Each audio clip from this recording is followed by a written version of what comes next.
welcome back to the podcast. This is number 8. My name is Robbie Cassidy, and today we're going to just talk about a few things.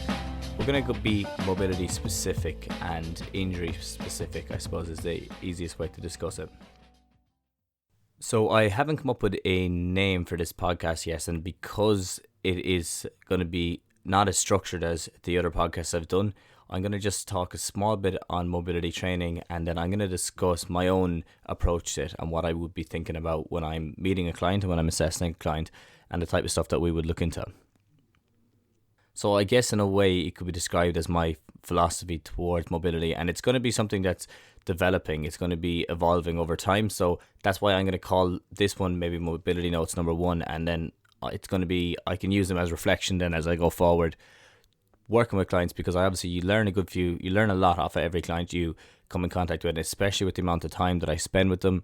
I get to know them fairly in depth in terms of their relationships, their attitudes, their beliefs, and the way they think about their own body and the way their knowledge that they have on their own body and how their body works.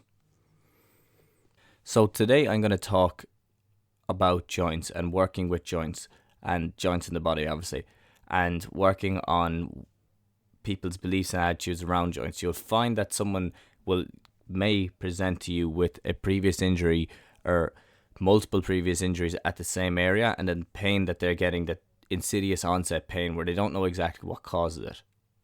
You'll often find that people who've had an injury or even surgery at a particular joint in their body will get recurrent injuries at that site or around that area, and that could bother them or can bother them for many years after the initial surgery or after the initial injury. Now, I've talked on that in a previous podcast about why that would happen, or why you would get pain around an area years after or a while after, even when the injury is fully rehabbed, and how the nervous system changes to accommodate that pain and make that pain worse in some cases, depending on what else is going on in your life.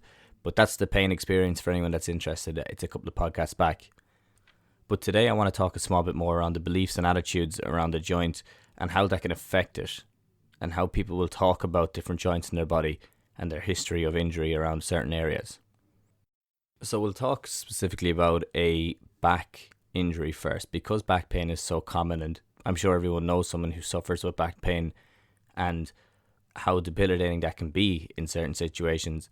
But if we look at that person's belief specifically and attitude around back pain and why they feel that it's so much worse when they get it, or why it's so debilitating, that's where you really find out a lot about them and find a lot about their injury. Because of the fact that back pain is such a common one and it can be so debilitating, people get this idea that it is genetic and that they have a bad back. But the majority of people don't have a bad back. 95% of people, if I was being specific, 95% of people don't have an acute injury that have back pain. And there's a lot of reasons that tailor into that. And if you go back to that Pain Experience podcast, it talks a small bit more about it. But you'll hear a lot of the time people saying that, oh, they are crippled with their back, is one that you hear a lot. Or it's unstable, it's weak, it's catching, it's debilitating. All these different phrases that they'll use to describe their back.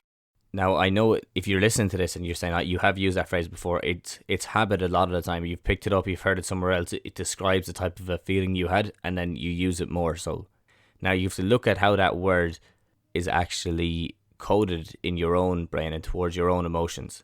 If you're using the word crippled, which is not a very nice way of describing any injury or any condition, actual backing to that word itself in terms of, and I don't mean to be insensitive, or I don't mean to be insulting, or I don't mean to be offending anyone when I use that word, but what I mean is it's commonly used, and especially in back pain.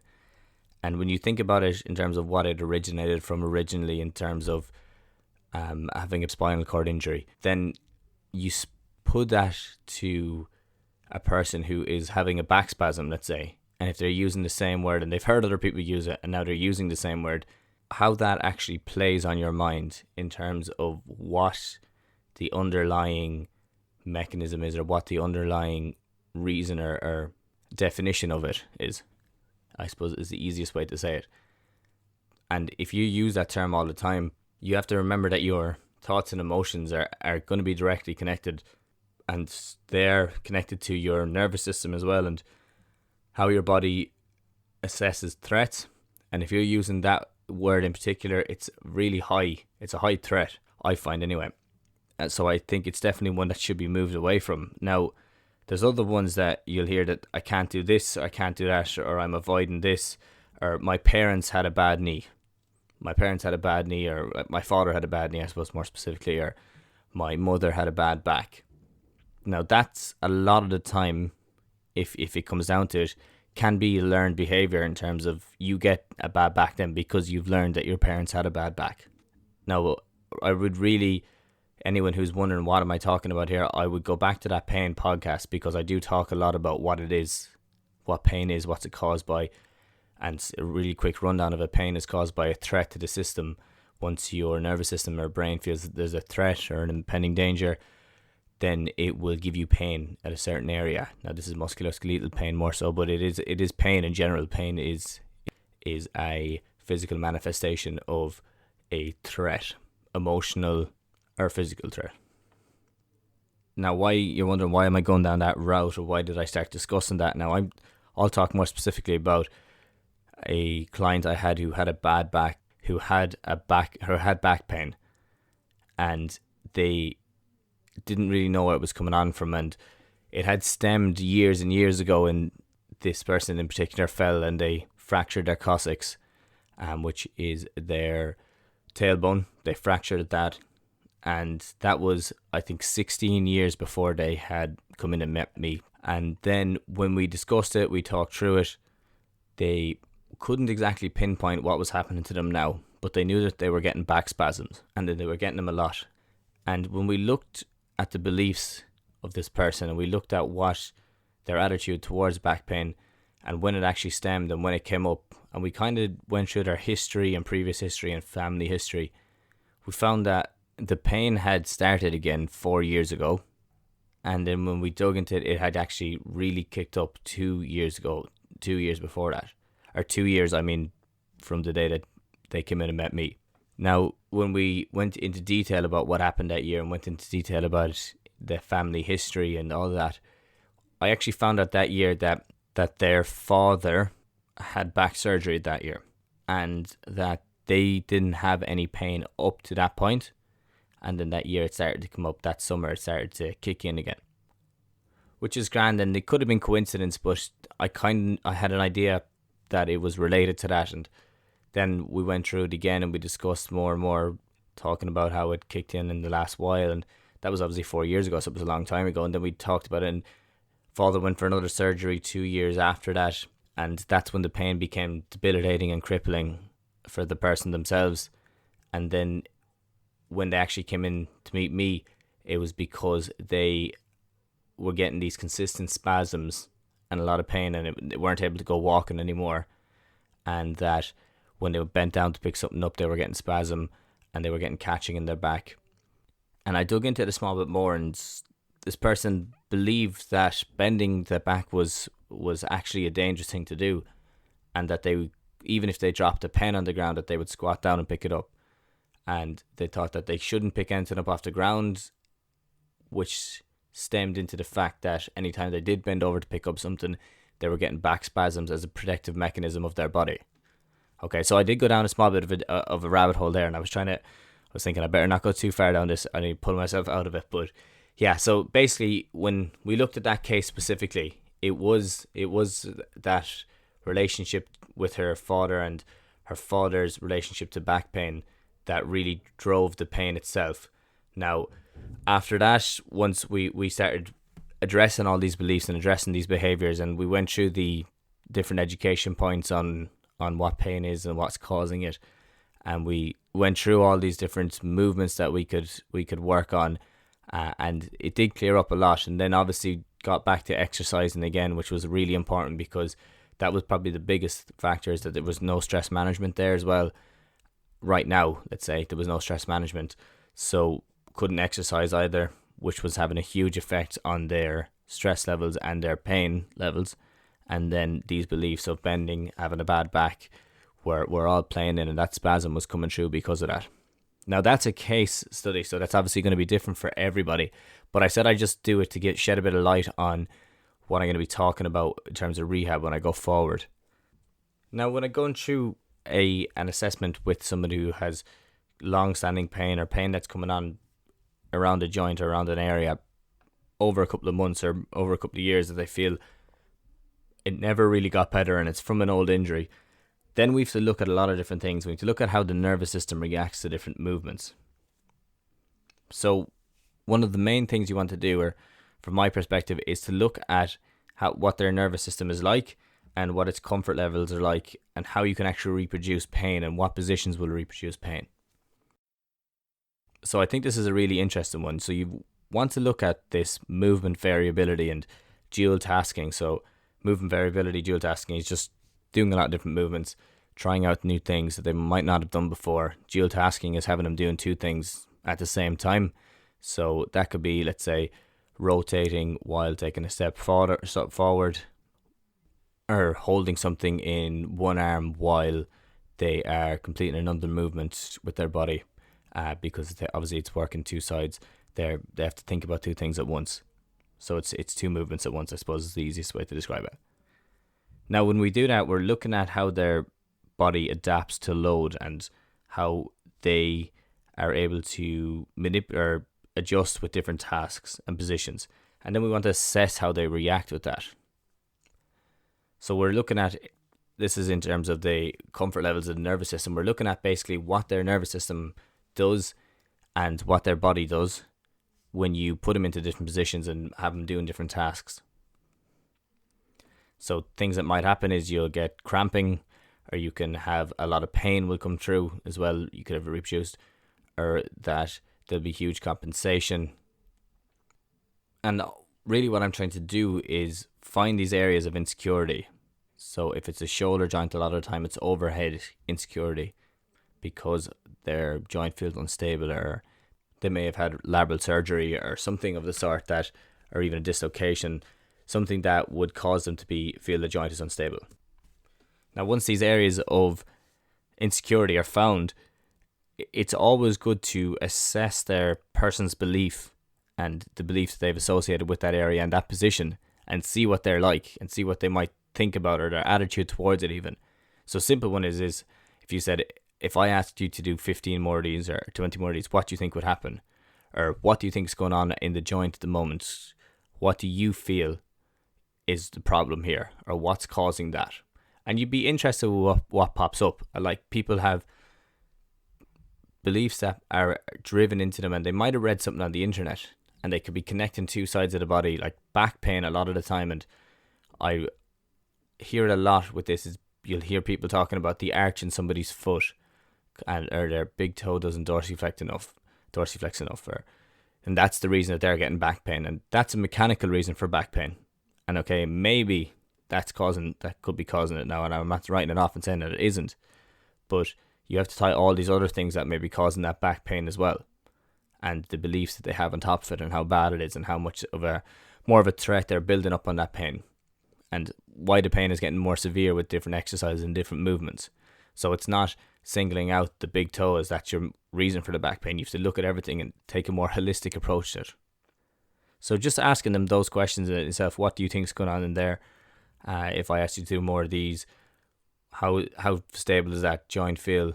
Would you be comfortable doing this exercise? And then getting their idea or getting their response, and then just listen to what it is, you get some interesting ones.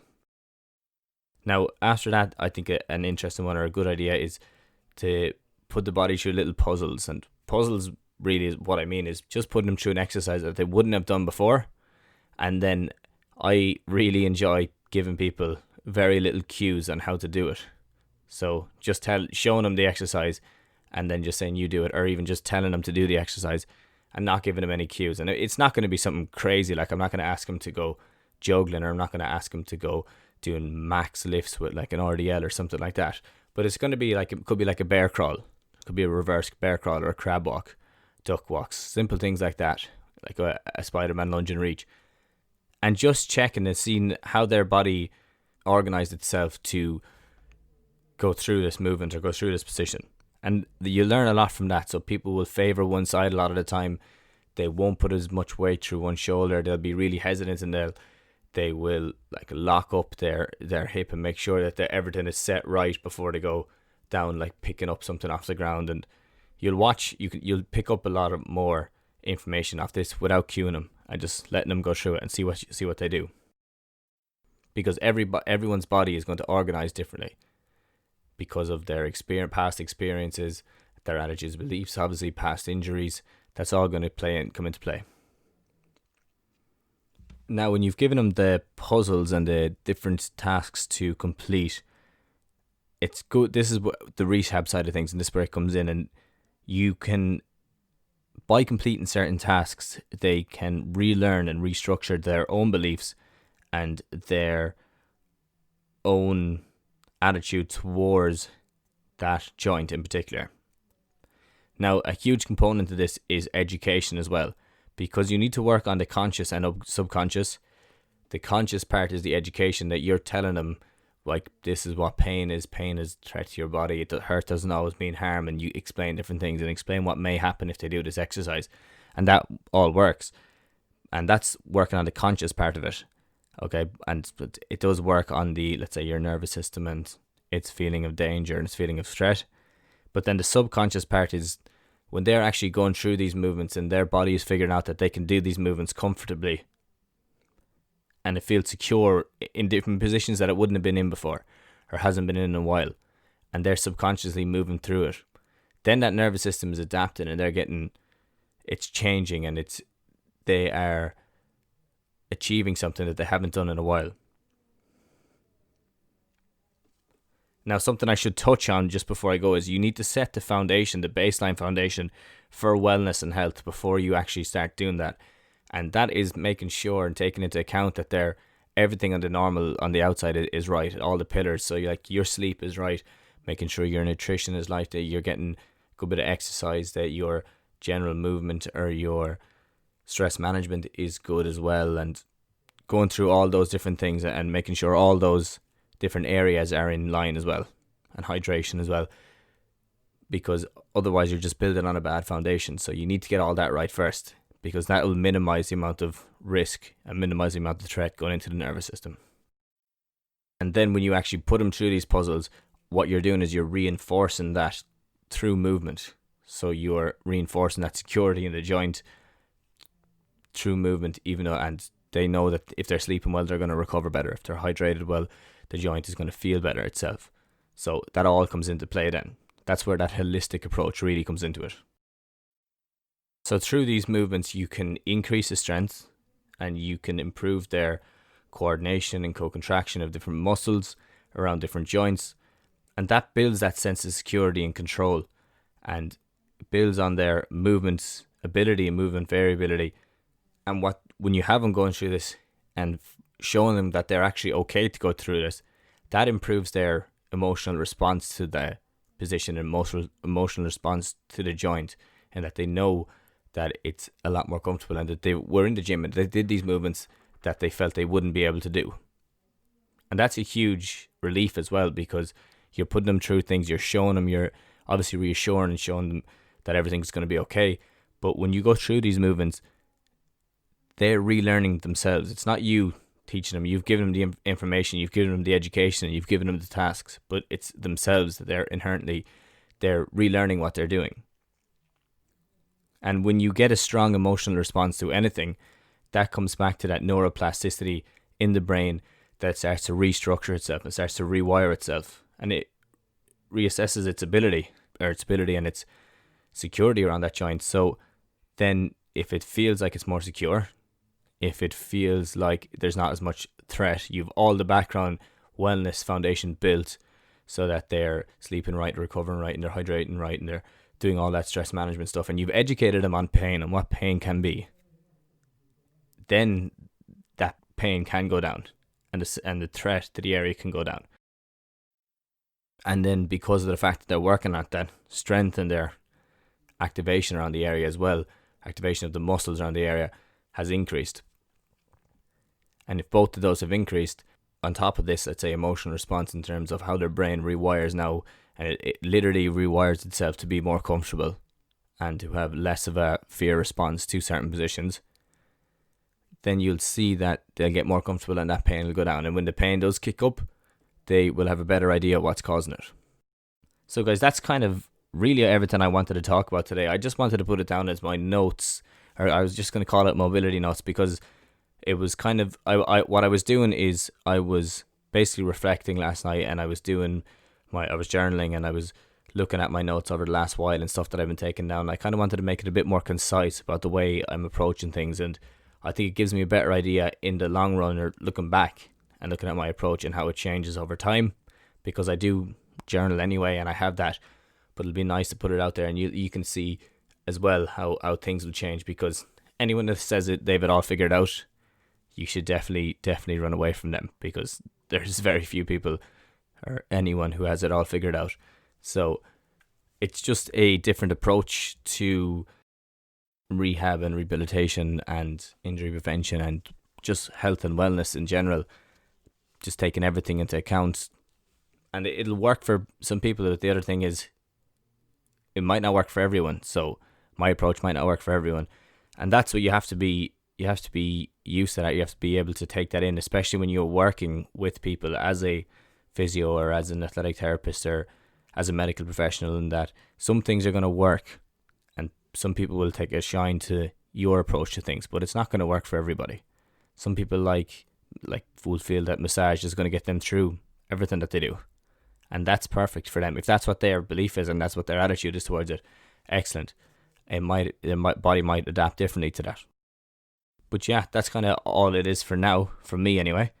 I wanted to also touch on, I'm putting out a new program this week, and it's going to be, I haven't the name for it yet. I might call it Holistic Mobility, but basically it goes through, it has 5 days of about 20-minute sessions, and you go through them in morning or evening, whatever suits.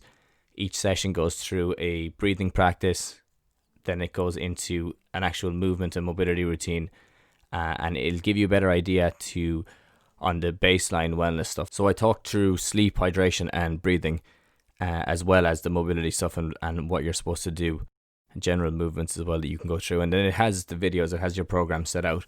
So if anyone's interested in that, it will be available next week, and I will be introducing it on my LinkedIn and my Instagram profiles. So make sure to check that out, and I'd be very happy if anyone got it to let me know how they got on with it as well.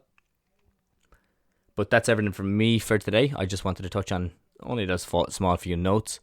If anyone has any questions, guys, you know where to find me at Mobility Tutor on Instagram, on TikTok, Facebook, and then LinkedIn. You can find me as well.